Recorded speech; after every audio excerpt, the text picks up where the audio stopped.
The beautiful young princess, Buchikanabwa, lay soaking naked in a pond-sized bath. The setting sun cast a rectangle of golden yellow sparkles atop the water, causing the purple flower petals that floated around her naked chest to glow in its blazing swath of light. The rune-scribed pillars that supported the great windows, ornately carved stones, cast cool shadows across the pool of water. Thick vines that grew around the pillars tied back the drapes that framed the tall windows. The vine's dark green leaves cast more cool shadows over her light brown skin. It was a cooling bath intended to help the princess cope with the evening heat by lowering her body temperature. Her head lay pillowed on a towel draped over the stones that rimmed the bath and the base of each of the surrounding pillars.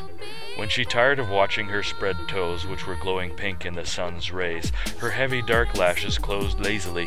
When they opened, the silhouette of a broad-shouldered beast of a man stood framed in the window. He was cloaked and masked and brandished a wickedly curved and foreign sword.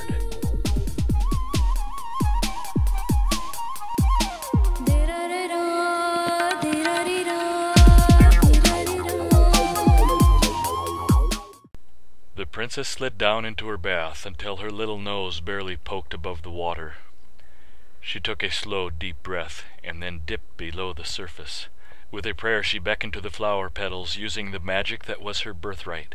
Obediently, the petals gathered over her hiding place, concealing her long, dark tresses where they floated near the surface.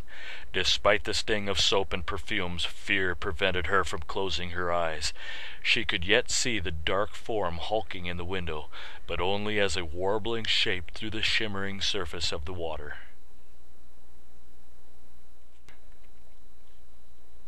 Buchi knew she should not brave another look, but there was something odd about the man that compelled her curiosity, so she raised her head until her dark eyes broke the surface of the water.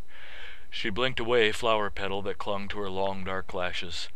Buchi noted what it was about the man that warranted this risk before the man slipped stealthily away as silently as he had come, but not before Buchi confirmed for her disbelieving eyes that a root grew from the side of his bearded cheek. As the man had turned to leave, she also noted another root had grown from his right eye socket and snaked its way down his neck to disappear into his collar. After a moment, Buchi dared to raise her head further to listen. The flower petals yet clung to her wet hair like a veil. She sat up as silently as possible, put her hands upon the stone edge of the bath, and one knee, pausing before Buchi climbed from the water onto the marble floor. She crouched warily listening before she stood. All Buchi could hear was the sound of her heart pounding in her chest. Her hair dripped upon the floor. The water ran down her exposed legs and pooled around her feet. She raised her hands just enough to sense the space beyond the window. Yes, he was gone. But something was wrong in the city. Danger crept over the walls. Darkness prowled the streets.